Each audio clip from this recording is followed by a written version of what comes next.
Welcome back to Unbiased, your favorite source of unbiased news and legal analysis. Welcome back to Unbiased. Today is Tuesday, March 12th, 2024. This episode was recorded last night around 6 p.m. Eastern Time. Here's the layout for today's episode. First, I'm going to do a relatively quick recap of the State of the Union address, which will mostly entail a fact check. So I'm not going to go over everything President Biden said. We'd be here forever, but I do want to touch on a few things and add some context and color. And I will, of course, do the same thing with the Republican response, which was given by Senator Katie Britt. I will then touch on President Biden's budget plan for fiscal year 2025, which was just released yesterday. We'll get into quick hitters, and we will finish with a new segment, a special segment called Since We Last Spoke.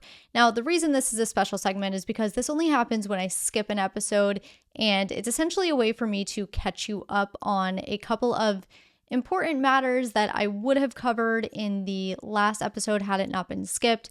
If you don't follow me on Instagram, just an update, I wasn't able to post an episode on Friday because I did have to go in for a somewhat last minute medical procedure, but no worries, all is good. I'm back, I'm here, I'm healthy, we're good to go. So with that, let's get into today's episode.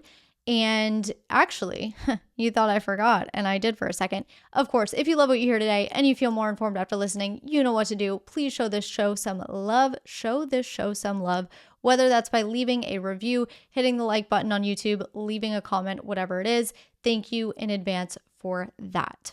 Now, without further ado, let's get into today's stories. So the first story is, of course, that President Biden addressed the nation on Thursday night in his third State of the Union address. He touched on all of the points that you would have expected: the economy and inflation, crime, reproductive rights, clean energy and climate change, immigration and border security, prescription drug costs, all the things, you name it, they were covered. But most importantly, he said that the State of the Union is strong. Now, as I said, this discussion will not focus on everything that was said during the hour-long speech. Instead, I will be touching on some claims from both sides, both from President Biden and Senator Katie Britt, which could use some color and context. So first, let's start with President Biden's claim that inflation has dropped from, quote, 9 to 3%, the lowest in the world, end quote. Yes, inflation has dropped from the June 2022 rate of 9% down to 3.1% as of January, but it's not the lowest in the world. We do have a lower inflation rate than the good majority of the world, including the UK, which reported a 4.2% inflation rate in January. But Canada, for example, reported a 2.9 inflation rate in January, 0.2 percentage points below ours. Additionally, December data from the Organization for Economic Cooperation and Development shows that Italy had a year-over-year inflation rate of 0.6%.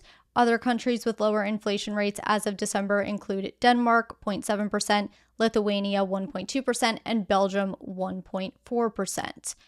When President Biden said he cut the federal deficit by over $1 trillion, some added context there shows that the declining deficits have been mostly due to expiring emergency pandemic spending rather than Biden's own policies. Biden also said he's created a record 15 million new jobs. And while his 14.8 million new jobs is a record for any president in a single term going back to 1939, let alone the first 3 years of their term, a little bit of context is needed here. When you account for population and job growth over the years, the 14.8 million added jobs represents a growth rate of about 10.3%. But other presidents have increased job growth by more than that. So President Jimmy Carter, for example, despite adding only 10.1 million jobs in his first 3 years in office, which is of course less than Biden's 14.8 million, job growth under Carter increased by 12.5%, higher than President Biden. President Lyndon B. Johnson, same situation, only added 9.9 million jobs, but increased job growth by 12.1% in his first 3 years. So Biden wasn't wrong when he said he's created a record number of jobs. He has, that is true. It's just not a record increase in growth from a percentage standpoint when you take into account population size and things like that. Biden also said his policies have attracted $650 billion in private sector investment in clean energy and advanced manufacturing. That number, that $650 billion number, includes also intentions to invest as well as actual investments. So just something to note, intentions to invest doesn't always mean that those investments happen. Biden also said that the Alabama Supreme Court shut down IVF treatments across the state. We know this is not true. If you listen to this podcast, you're very well aware that the Alabama Supreme Court ruled that frozen embryos can be considered children under state law. And while this is certainly, it certainly triggered some facilities to pause fertilization of embryos while they sort of assess their potential liabilities under the ruling, the Supreme Court did not make IVF treatments illegal. Biden made mention that he established the first ever Office of Gun Violence Prevention in the White House, which is very true. Meanwhile, he said his predecessor, Donald Trump, told the NRA he's proud he did nothing on guns when he was president. Biden followed that up and said, quote, after another shooting in Iowa recently, when asked what to do about it, he, referring to Donald Trump, said, quote, just get over it. For some color, here is Trump's full statement. Before going further, I want to send our support and our deepest sympathies to the victims and families touched by the terrible school shooting yesterday in Perry, Iowa. To the entire community, we love you, we pray for you, and we ask God to heal and comfort really the whole state and the pain that you have. This is something that's very unique to your state.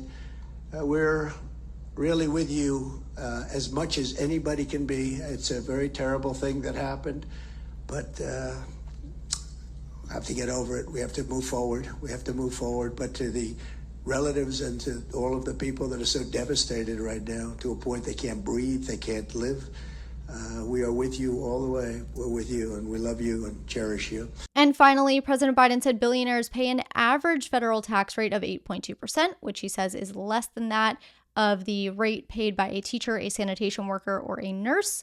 Adding color there, that 8.2% number is a calculation by the White House that factors in earnings on unsold stock as income. Now for Senator Katie Britt's response. Senator Katie Britt of Alabama gave the Republican response to the State of the Union address and focused mainly on border securities and the issues that have stemmed from current border policies like, fentanyl, crime rates, things like that, including the recent murder of UGA student Laken Riley. She also touched on Bidenomics, the economy generally, the release of funds from South Korea to Iran and how that has fueled things in the Middle East, the withdrawal from Afghanistan, China, and TikTok, and much, much more. But unlike Biden's hour-long address, her response was just under 18 minutes. So here are a few claims that also need context.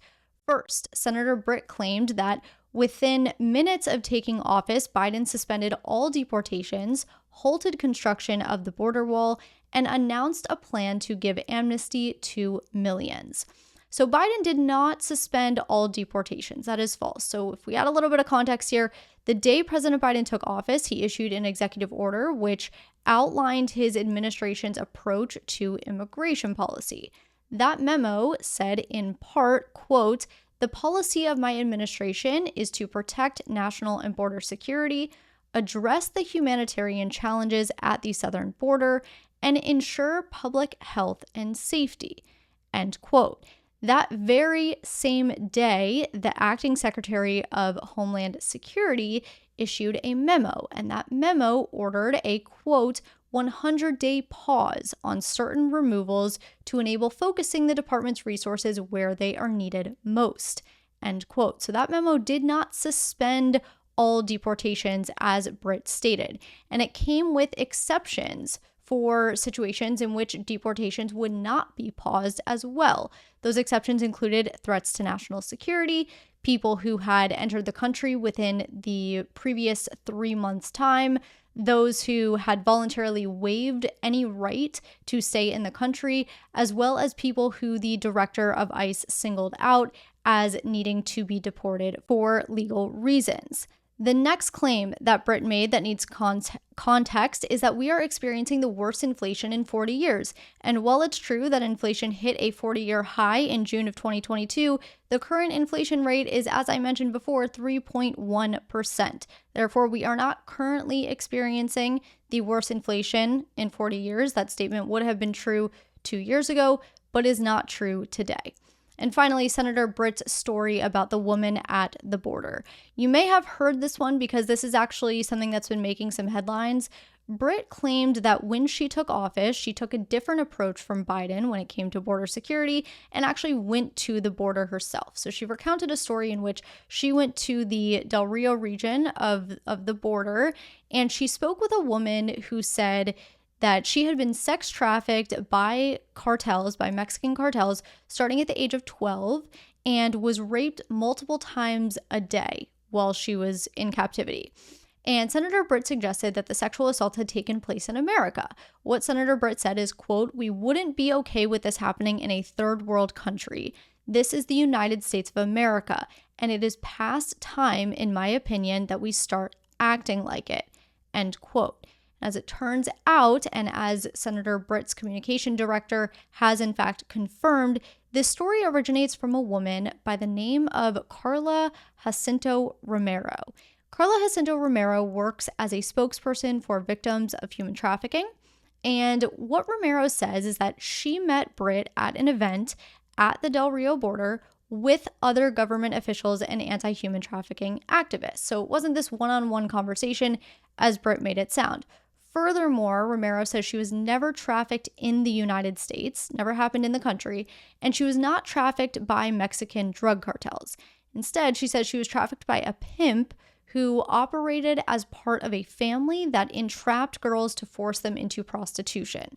So Romero says that she was kept in captivity from 2004 to 2008, not during Biden's administration. It was actually when President George W. Bush was in office, and she has previously testified to Congress about her experiences with sex trafficking back in 2015. She testified. So those were sort of the clarifications that Romero made, and that is the color I feel you needed from the State of the Union address, as well as the Republican response. Let's now talk about President Biden's budget plan for fiscal year 2025. Now, as I said before, this was just released yesterday, so on Monday. And what I'll do is I'll kind of touch on some highlights of it. I obviously can't touch on the whole thing. It's very lengthy, but I do have it linked for you if you want to read it yourself. So President Biden, his fiscal year 2025 budget plan can also sort of be seen as this policy vision for a potential second term, and not surprisingly encompasses a lot of the points that he spoke to on Thursday in the State of the Union address. The $7.3 trillion budget plan would reduce the deficit by $3 trillion over the next 10 years. This would not stop the national debt from growing, but it would slow its growth a bit. Now, according to White House forecasts, deficits would total $1.8 trillion in the 2025 fiscal year, 6.1% of GDP, before falling to under 4% over the next 10 years. And here is a little bit about what the proposal includes. Raising the corporate income tax from 28% to 28% from 21%. Raising the income tax for individuals with wealth more than $100 million to 25%. Keeping taxes the same for anyone who earns less than $400,000 annually. Cutting taxes for middle and low income Americans by $765 billion over 10 years. Giving the government more ability to negotiate drug costs and bringing the costs down. Bringing back a child tax credit for low and middle income earners. Guaranteeing affordable and high quality childcare from birth until kindergarten for working families with annual incomes of less than $200,000, providing 12 weeks of paid family leave for workers, an investment of more than $258 billion to build or preserve more than 2 million homes, a new mortgage relief credit for middle class and first-time home buyers of up to $10,000 over 2 years, a new fund to reduce costs of college, and much more. Again, as I said, that's just the highlights of it. If you do want the full scope of it, go ahead and go to the sources section of this episode, which you can find in the podcast description, and you scroll down to the bottom of the page and you'll see the sources there. I have them separated out by story, so it shouldn't be too difficult to find. And this goes without saying, this budget plan obviously depends on Congress being on Biden's side, right? So as Congress currently stands, more specifically the House being run by the Republicans, most of these proposals wouldn't happen. In fact, following the release of the budget plan, Speaker Johnson, along with Representatives Tom Emmer, Steve Scalise, and Elise Stefanik, released this joint statement, which said in part, quote, "The price tag of President Biden's proposed budget is yet another reminder of this administration's insatiable appetite for reckless spending and the Democrats' disregard for fiscal responsibility. Biden's budget doesn't just miss the mark, it is a roadmap to accelerate America's decline." End quote. So if that's any indication of how the proposal would pan out, assuming the House remains in Republican control, then the proposal wouldn't have much of an effect anyway. Now, before we get into quick hitters, I want to quickly tell you about a fun contest that I'm actually hosting for the rest of this month, where you can win a $200 Visa gift card from me. I will send it to you myself. And if you're a longtime listener, you know I'm always trying to get you guys to help spread the word about my platform. And this month I've decided to offer an incentive along with it. So what I did is I set up this contest on my website where all you have to do is enter the email addresses of people that you would like to refer Unbiased to. So the person who submits the most referrals will win that $200 gift card at the end of the month. You'll get an email directly from me on April 1st once I tally everyone up. And no, this is not some April Fool's joke, okay? Each form submission allows for 5 email addresses. You can submit as many forms as you want in order to win. So if you have, 10 email addresses, submit 2 forms. If you have 20, submit 4 forms. Just make sure that your first and last names match on each form so I can accurately track the submission. I will tell you, I already have people that have submitted at least 5 referrals, so you will want to submit more than one form for a chance to win. But I have made it really easy to access. It's in this podcast description, this podcast episode's description. There's a direct link there, or you can just go to jordanismylawyer.com/referrals.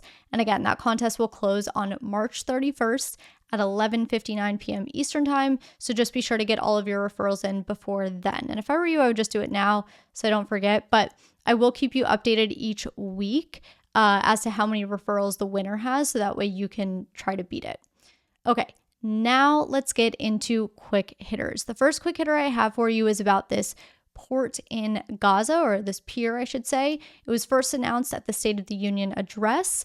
The United States is working with the European Commission, which includes Germany, Greece, Italy, the Netherlands, the Republic of Cyprus, the UAE, and the UK, to open this maritime corridor to deliver humanitarian aid to Gaza by way of the Mediterranean Sea. The United States specifically will be leading this emergency mission to build a temporary floating pier off of Gaza to enable the delivery of said supplies. The plan for the pier has 2 components. The first being a floating offshore barge that actually will take delivery of the aid. And then the second component is this floating dock or floating causeway, floating pier, whatever you want to call it, that's anchored to the shore and provides an avenue for the aid to move from the barge to the land. The reason for this long causeway is because the shoreline off Gaza is too shallow for any large ships to actually pull right up to it. So you have to put the barge further out in the sea and then create a pathway to land. As far as what the pier will look like, it's essentially a bunch of 40-foot long pieces of steel that are locked together to form one long pier. So if you've ever seen a floating dock, it'll resemble that, but on a much larger scale, obviously. The support ship carrying the equipment for the pier left from a military base in Virginia on Saturday, but the Pentagon says that it could take up to 60 days to actually build, and that there will be roughly 1,000 troops helping with the construction.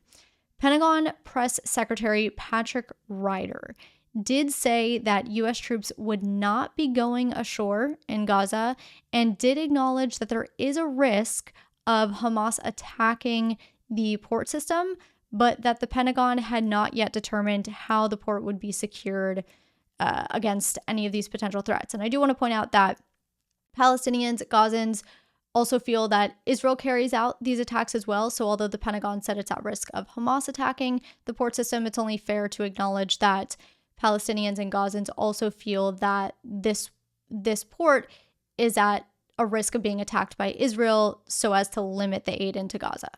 So why up here, might ask? Essentially, there's three ways to get aid into Gaza, right? All the modes of transportation, air, land, and sea. Air and land have both proved to be pretty difficult, so now efforts are shifting to the sea. Aid driven into Gaza, like physically driven in, has proved controversial since day one. Number one, Palestinians have accused Israel of targeting aid trucks with strikes, killing those who seek out the aid. In fact, some believe it's sort of a starvation tactic being used by the Israeli military, whereas Israel has denied all of these claims and at times has said Hamas is to blame. More specifically, Hamas is the one prohibiting these aid trucks from entering Gaza and is actually responsible for some of the strikes at the various aid locations. So those are the issues with land delivery, but aid drops are also controversial. The most recent aid drop in Gaza by the United States was Friday. Shortly after that, reports came out that the airdrop actually killed 5 children because one of the parachutes had failed to deploy. Later, the United States Central Command said the deaths were not a result of the United States airdrop, but nonetheless, 5 children died.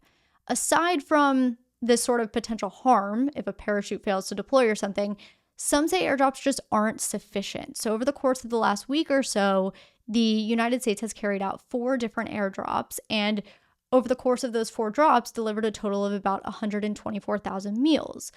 However, when you look at the population of Gaza, over 2 million people, that's not a lot. So the government media office in Gaza has called airdrops useless. Humanitarian organizations have also persistently stated that airdrops just don't get the job done. They say it's just not possible to drop the amount of aid into Gaza that needs to be delivered. So that's one of the sort of barriers with aid drops as well. It's just when you're averaging about 12,000 meals per drop, it's just not a lot in the grand scheme of things. So because of these issues, countries, including the United States, obviously, are now shifting to the sea. However, of course, as with anything, this new plan has its critics too. Critics are saying that this plan is simply an attempt to divert attention from the actual issue, which critics say is Israel obstructing aid operations. Nonetheless, President Biden says that if all goes to plan, this new dock will hopefully provide 2 million meals per day, which would be obviously a significant increase from what they're experiencing now. Israel has allegedly welcomed this initiative, but has said that they would be conducting security checks to ensure the aid is in accordance with Israeli standards. So that, of course, begs the question from critics, who are asking, how will this aid delivery mechanism be any different than what we've seen on land? Will it have the effect it's intended to have while Israel is conducting oversight? So those are the main questions from the people on that side of things. The second quick hitter also relates to the war between Israel and Hamas. On Sunday night, some celebrities who attended the annual Oscars award show wore their red pins in support of a ceasefire. These pins were red, as I said. There was an orange hand in the center and then a black heart in the middle of the orange hand. And I'll explain why Jews specifically have a problem with these specific pins in a second. But first, I want to take a second to clarify the controversy behind the idea of a ceasefire, because I think a lot of people who aren't very well versed and historically knowledgeable on this topic don't necessarily understand why a ceasefire would be a controversial topic. Why wouldn't everyone support peace, right? Well, here's the thing. To Palestinians, the innocent civilian Palestinians, right? We're not talking about Hamas. A ceasefire is their only way out of this. Obviously, they are suffering the brunt of this war. More than 30,000 Gazans have died. They don't have the means to fight back. So for them, this war will not end unless either Hamas gives back the hostages, which the civilians have no say in, they have no control over, or 2, there's a ceasefire. To the Jews, on the other hand, a ceasefire is essentially giving the right to Hamas to carry on in their mission to destroy the state of Israel and kill the Jews, while at the same time forcing Israel to stop its fight. To the Jews, a ceasefire means nothing to Hamas, because Hamas has broken many ceasefires over the years. In fact, there was a ceasefire in place on October 7th when the October 7th attack happened. So for the state of Israel and the Jewish people, they're like, okay, yeah, in a perfect world, a ceasefire works, but it doesn't work here because Hamas doesn't abide by the ceasefire agreement. So we don't want that. And Jews feel so strongly about this to the point that, and I think this is just an important point to make for people who might be unaware, Jews feel so strongly about this to the point where they actually view those asking for a ceasefire, calling for a ceasefire, as essentially calling for the death of Jews. That's the controversy. So it's not just as simple as it's a ceasefire, it's peace, everyone should want it. Now, the other layer to the story, and the reason why these pins specifically sparked outrage in the Jewish community, is because of the hand on the pins. Some Jews feel that the hand on the pins is symbolic of the hand of a Palestinian man who killed 2 Jews during the Second Intifada back in 2000. And I just want to be clear first before I get into this. I haven't seen any confirmation of this from the Artists for Ceasefire side, but this is the feeling from some Jews. During the Second Intifada, 2 Jews were killed by Palestinians. One of the Palestinians, after the killing, waved his bloody hands outside of the window. His hands were bloody from killing these Israelis. And a picture was taken by the media of these bloody hands waving outside the window. So on one side of this narrative, you have people saying that the orange hand on the pin is a symbol of that picture of the Palestinian murderer's hands. Now, could it be just a mere coincidence that a hand is being used as a symbol of peace? Of course. I'll let you decide that, but I wanted to give you, all the sides to the story so you're as informed as possible, because that's my job at the end of the day. The third quick hitter is about this funding deal. A partial government shutdown was again avoided on Friday, though this time with actual appropriations bills rather than a continuing resolution. What this means is that 6 of the 12 appropriations bills are now signed into law. The covered departments have their funding set for this fiscal year, and some of those funded departments include the Departments of Justice, Commerce, Agriculture, and Transportation. Some of the notable highlights from the package from the respective sides include funding for WIC, which is a program that provides assistance for food assistance for women, infants, and children. Democrats are happy about that one. And then on the Republican side of things, they are happy with the cuts to the FBI, EPA, and ATF.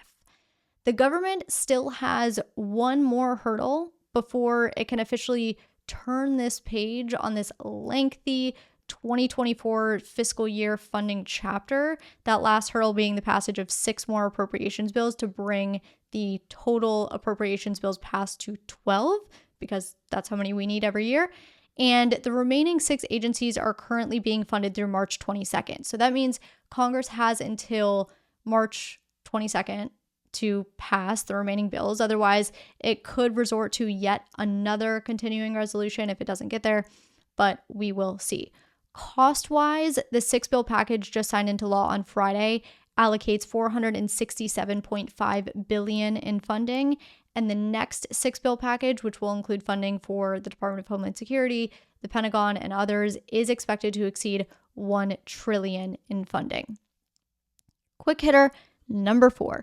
Last week, Congress received the first volume of the, All Domain Anomaly Resolution Office's History Record Report. In 2022, Congress established the AARO, the All Domain Anomaly Resolution Office, within the National Defense Authorization Act. And basically, the AARO is meant to serve as this central office for UAP matters. UAP being unidentified aerial phenomena, aliens, UFOs, things like that. Obviously, in recent years, there's been a lot of speculation as to what sort of extraterrestrial sightings and technology that the government has had experience with that's been kept from the public. So this setting up of this office was Congress's first attempt at getting down to the bottom of that speculation. Then, as part of the 2023 National Defense Authorization Act, Congress took it one step further. And this time they required the AARO to submit a report that summarized the government's historical record relating to UAPs dating all the way back to 1945. And the first of 2 volumes is what Congress just received. And this is what we know from it.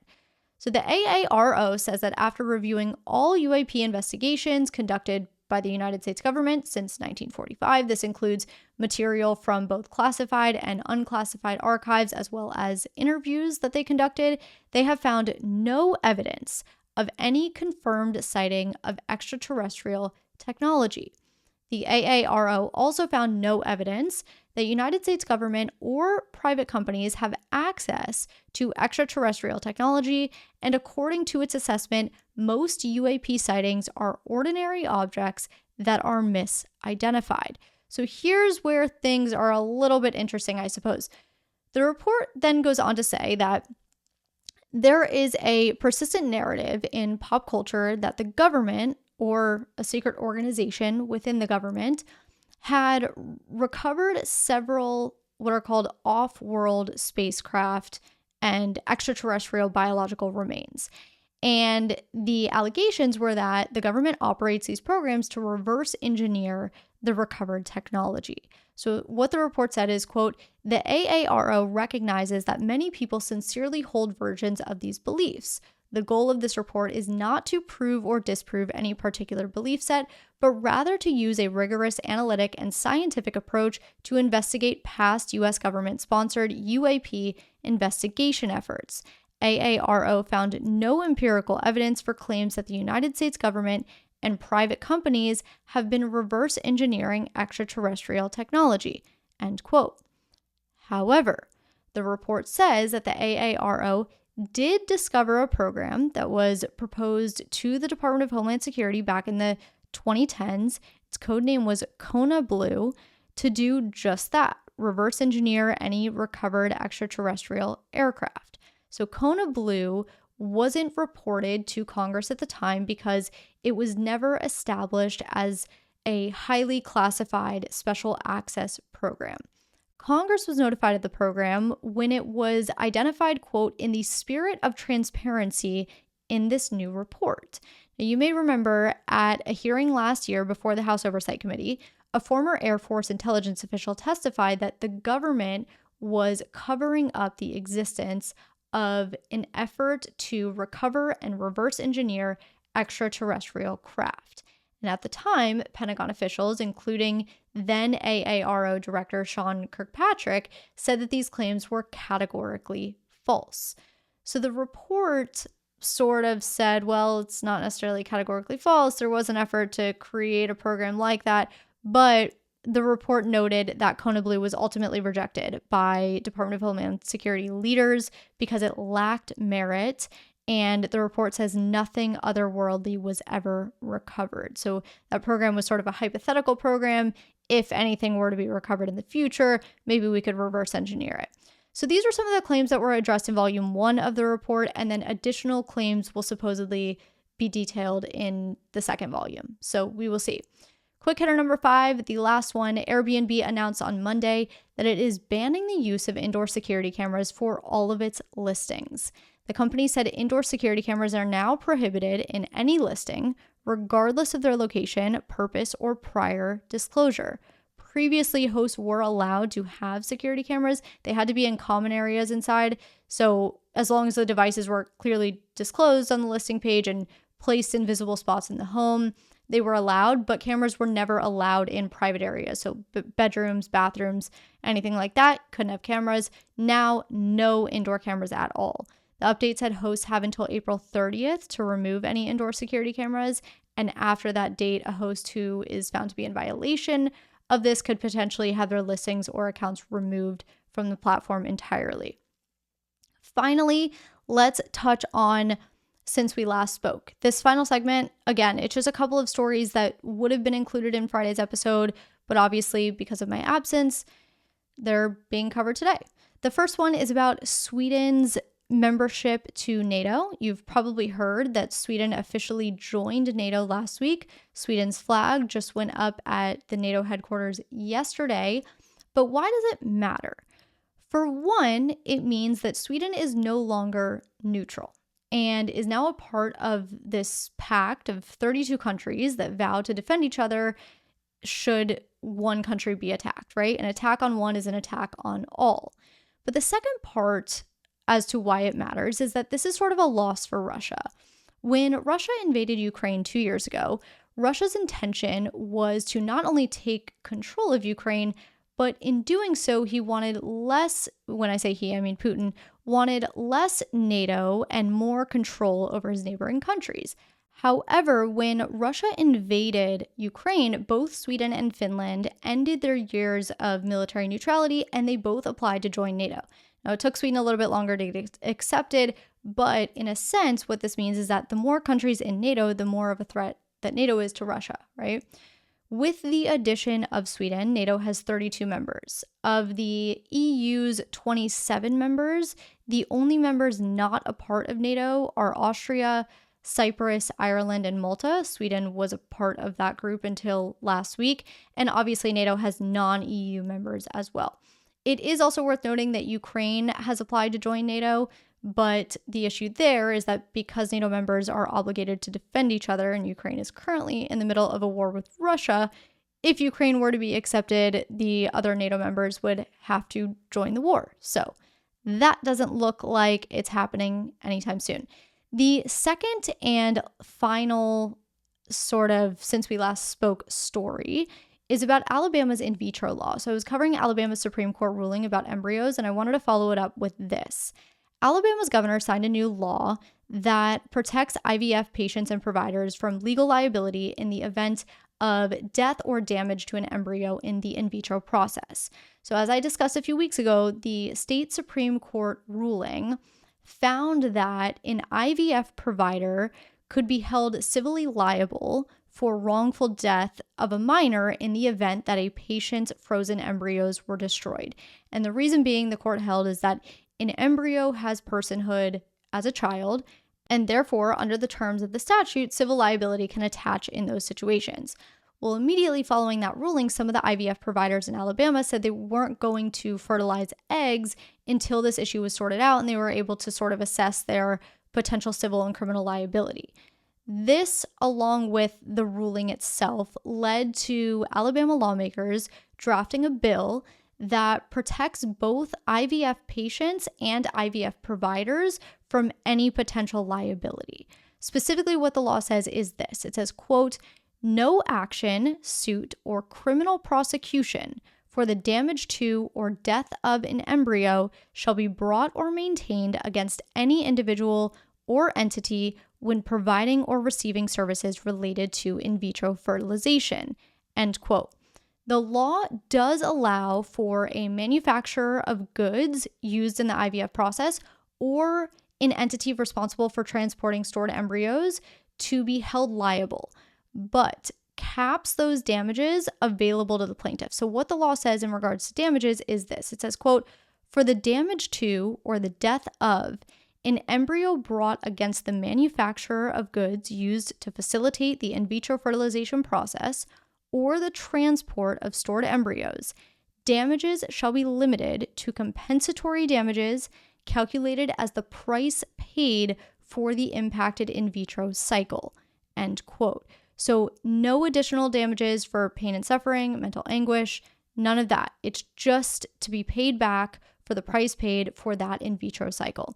Now, I do want to note that this law does not address the concept of embryos and personhood. So the court's ruling still stands as to the fact that in Alabama, embryos are considered children. But what this law means is that despite that ruling, providers and patients cannot be held civilly or criminally liable.